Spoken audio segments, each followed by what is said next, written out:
Hey you, have you ever played Beer Die and wished there was a better solution for keeping score?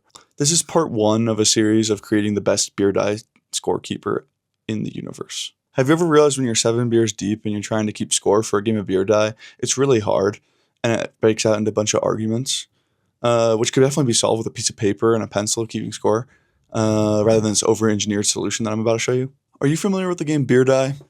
Wikipedia defines it as Beer die, or snappa, is a table-based drinking game in which opposing players sit or stand at opposite ends and throw a die over a certain height with the goal of either landing the die in their opponent's cup or having the die. That's a confusing definition. The reason I bring this up is because it's hard to count the score, and the complex scoring mechanisms combined with drinking beer make it very difficult to keep score. To solve that, I'm designing a custom scoreboard. Designing a custom scoreboard! In future videos, we'll go over to finishing the design and implementing it and some cool videos of us playing with it. Let me grab the parts. Okay, I've got all the parts laid out. I've done a bunch of 3D modeling and 3D printing, and I've got kind of the prototypes ready to show you. Non-functional prototypes, just enough to get the idea across is kind of the plan. So what we're working with is 3 different systems. We have each individual digit, which might look something like this. So you have a 7-segment display with, in this case, I have an LED strip running through here, and enough space for the LEDs to diffuse a little bit. And on top of that, I have acrylic sheets to put on. If I laser cut the acrylic sheets, put those on the ends of these 3D prints. And as you can see, I'll throw up a bunch of revisions here that didn't make the cut. Our tops, they have intricate details and are not going with it. And here's the second. The idea was that central control unit consists of these pieces: a base with some room for a microcontroller, speakers, and knobs. And here are what the speakers look like. And as you can see, I can have the speakers and the knob just like that. That's what's on the scoreboard itself. You can picture 2 on the left, 2 on the right, and the control unit in the middle. Separately, we have the button mechanism.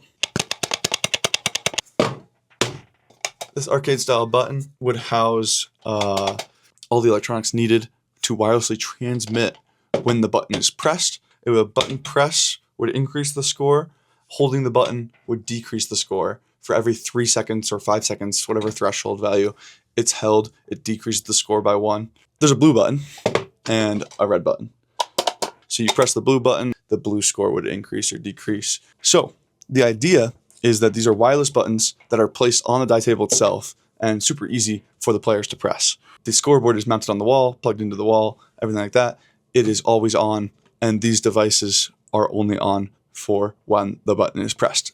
Hey yo, Editing Sam here. I realized that might have been confusing. So here's a system level overview of the CAD design that I was kind of just showing you there. We've got, like I said, the 2 digits on the left, the 2 digits on the right, and the control unit in the middle with the 2 buttons.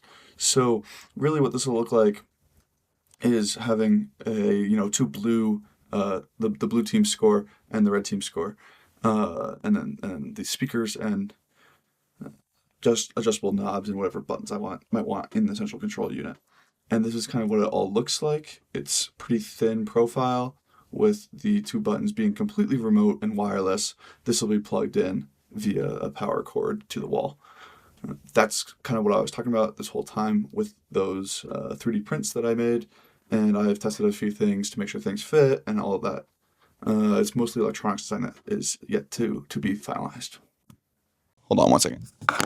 Hey, I'm back. My washing machine is having problems. Let's talk about the future of this project. I've shown you kind of where I'm at. I like the proof of concept I have. I like the direction I'm going. I know what I want now. I don't know what I want to do fully with the software, but rather than thinking about that all now, let's just do it and figure it out. I was originally trying to do this LED version as the final product. I don't want to anymore. So I'm going to do PCBs via JLC PCB. Please sponsor me, LOL.